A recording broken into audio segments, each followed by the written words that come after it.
away from tax and payment issues, do you expect the budget to do something on the export side? Because that is an area where, which needs a boost. Absolutely. And given the certainties in advanced markets, this is an appropriate time, I would feel, for an aggressive push for exports by India. And the PLI schemes, which is a fantastic thing to have happened, that will really help. And in addition, there are a few other points, if I can mention, that we have suggested also a task force with industry participation on strategizing India's integration into the GVCs, the global value chain. And this is very important as increasing cross-border trade is being today driven by the GVCs, as you know. And the budget actually, could extend interest equalization scheme for 2 years and make it applicable to all exporters, not just the small and the medium companies, but it should be right across.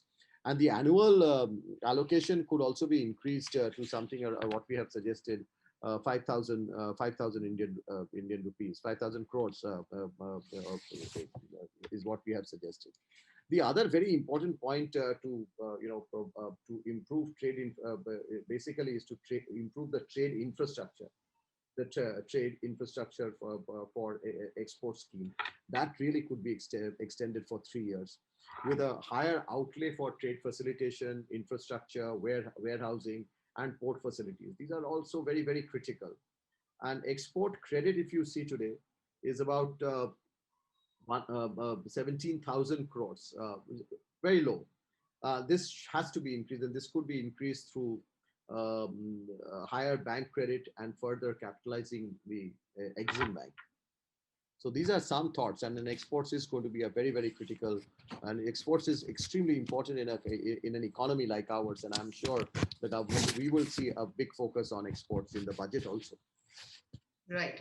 Now, moving to the financial sector, which is also very important, and we've seen that the credit growth has not been picking up as expected.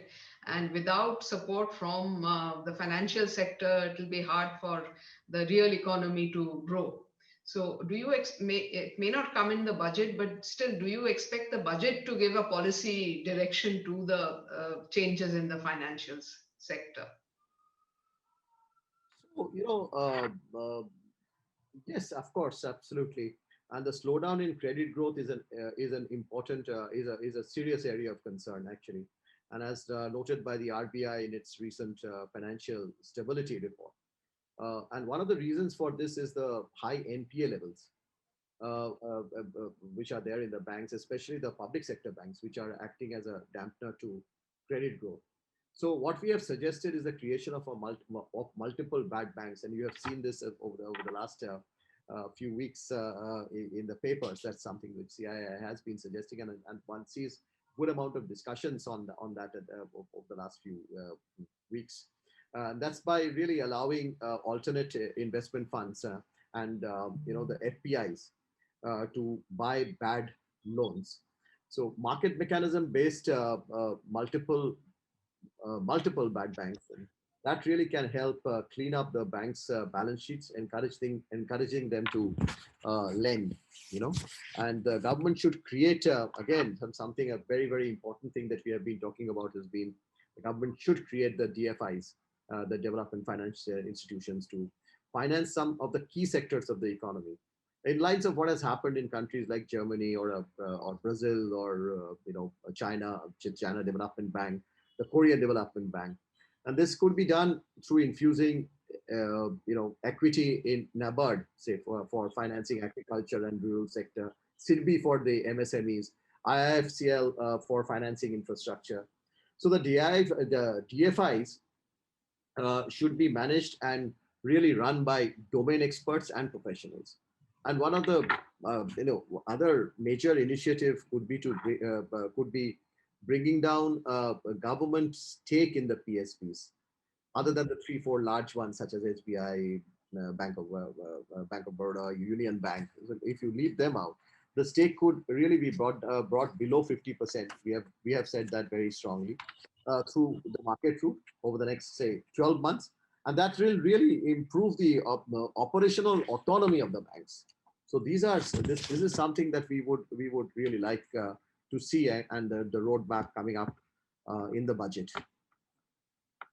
Finally, I think you've covered a lot of issues, lot of sectors. So I just wanted to ask, say that there are still a few stressed sectors in the economy, particularly in the services domain. So what are CII suggestions for the stressed sectors?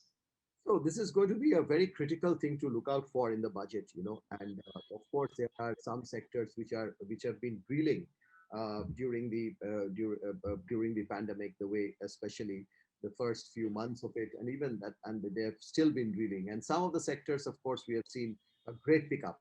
Some of the we have seen great pickup in many areas, but there are certain sections which are pretty much sectors like tourism, retail, media and entertainment, they have been disproportionately impacted, if one can say, by the and the recovery has been somewhat slow. And many of these sectors, where the concern is that they are actually large employment generating sectors also.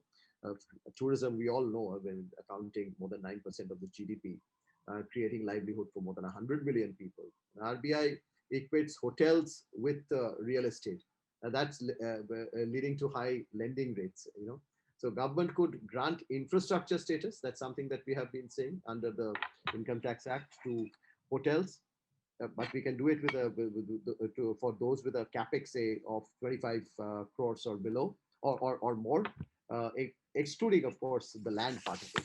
And retail also again contributes significant portion of to the GDP, as you know, it contributes about 12%, and provides again direct employment to more than 5 crore of people.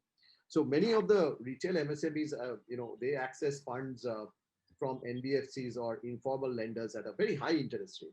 So priority sector recognition for some for select subsectors under retail, that can phenomenally actually unlock unlock the bank credit.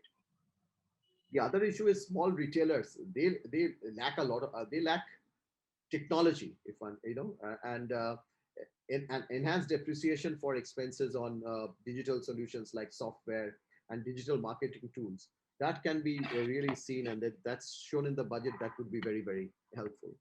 And the other sector which I mentioned was about was the media and the entertainment sector, and that again has in our studies we have seen that it has the potential to reach 100 billion US by 2030, and provide jobs phenomenally. And actually, another point that we talked during our discussion on export that can actually add a lot to exports, is already doing a lot as far as exports is concerned, and that's seen to be India's soft power.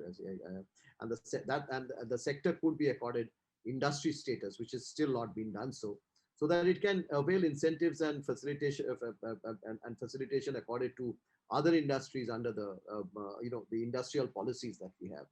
So there is a lot to expect. Thank you, Mr. Banerjee, and it's been extremely, illuminating, understanding all the issues and sectors where CII has made recommendations. And thank you very much.